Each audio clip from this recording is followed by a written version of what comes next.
Welcome back to Jersey Matters. I'm Larry Menti. We continue our coverage now of the damage caused by the tornadoes and the historic rainfall caused by the remnants of Hurricane Ida coming to New Jersey. FEMA, the Federal Emergency Management Agency, is in New Jersey now to help. Here is FEMA spokesperson Nikki Renae Campbell. Thanks so much for joining us today. I think there's a whole lot of people that were hit by Ida unexpectedly. Nobody expected it to hit that hard in this area, that aren't sure what to do right now, that have never had to file for FEMA claims before. So I was hoping you could walk us through it. Most definitely. Great. What's their first step? What should they be doing now if they were hit by Ida?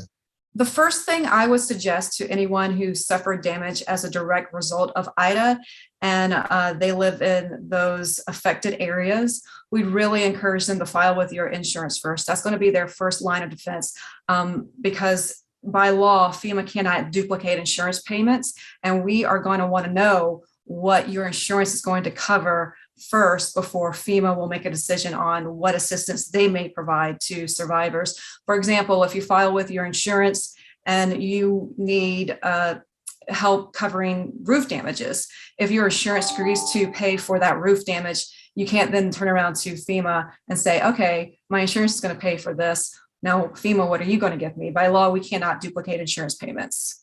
So that's the first defense. Got it. Yeah. And so it has to be, there has to be specific things that FEMA can see that were damaged and not covered by insurance.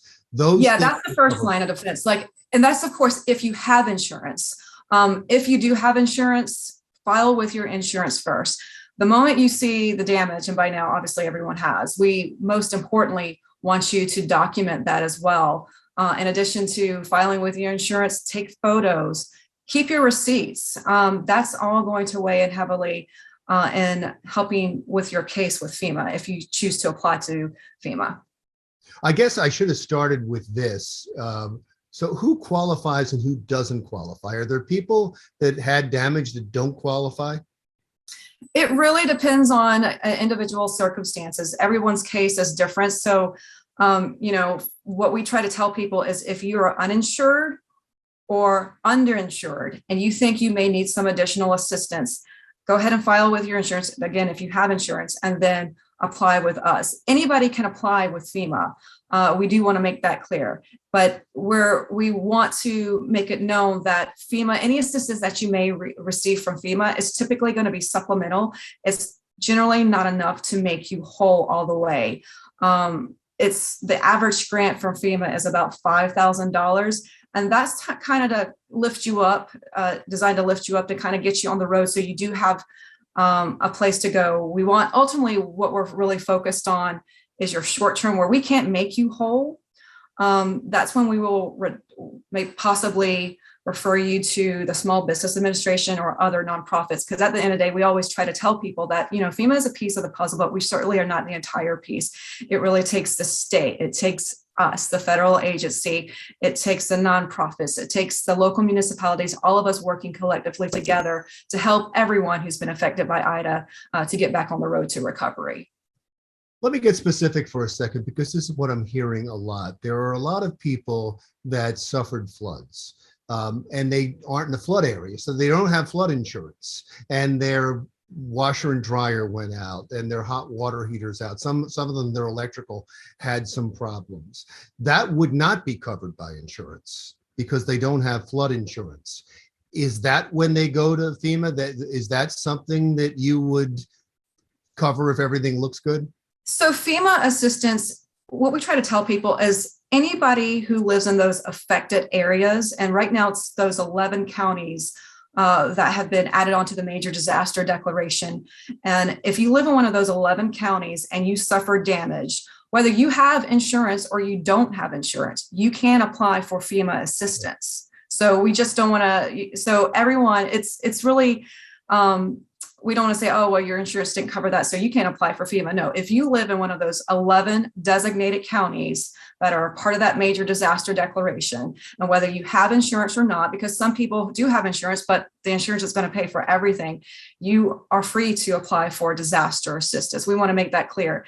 And a lot of people, one of the other common questions that we get is, well, how do I go about applying for assistance with FEMA? And there's a couple of ways. One of the traditional ways is with our 1-800-621-3362 number by phone. If they don't call us, they can go online to fill out a FEMA application, and that website is disasterassistance.gov. Again, disasterassistance.gov.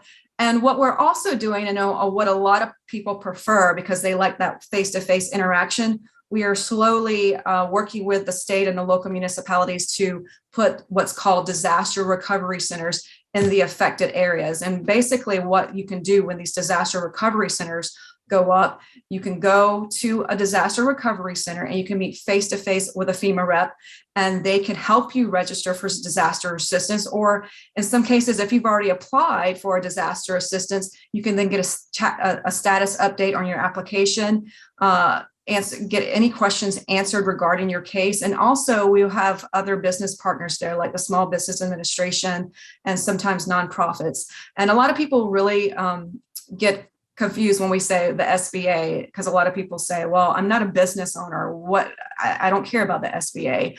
But where we can't fill in the gaps all the way to help you all the way, we will refer you to the Small Business Administration, because believe it or not, they do offer low interest loans to survivors in some cases where we can't fill all the needs to survivors. Is there a time limit on this? People need to do this as quickly as possible?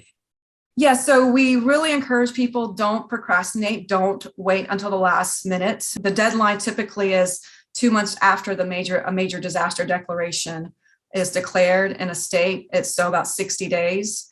Sometimes that deadline gets extended, sometimes it does not. So we really don't want people to play Russian roulette, so to say, and just kind of wait around. We really want people to get on the road to recovery as quickly as possible. Start documenting everything now. If you have insurance and you haven't filed, file right away, because again, we're going to want to know what the insurance is going to agree to cover before FEMA will make a decision on what they may help you with.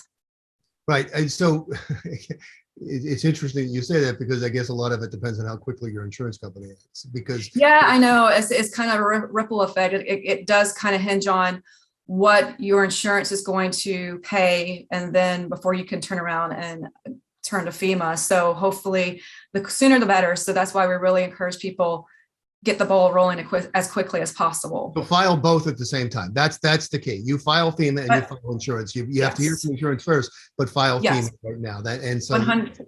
Is there a limited amount of money or no? To how much a person can receive from FEMA? How much is coming to, not to a person, but to New Jersey or to a person? Yes. It's hard to give a total number right now to New Jersey. I can tell you with individuals. So like I said earlier, the average grant is about $5,000. And so where we can't make you whole all the way, that's when we refer you to other agencies. And also, the most amount you could receive from FEMA, I don't have the exact number, but I know it's somewhere in the ballpark of a little over $30,000. But I don't often like to put that number out there because I want to manage expectations. That number, not a lot of people get that amount. Is typically the average grant is about $5,000 per person. Well, I'm glad you're involved. I mean, it was the emergency declaration was also important just so you could get involved, because there are other things that FEMA also bring to the area. So I think it's wonderful that you're here and you're being involved. When do you think those emergency centers will be open up so that people can go in person? So the disaster recovery centers, we already have several that's already opened.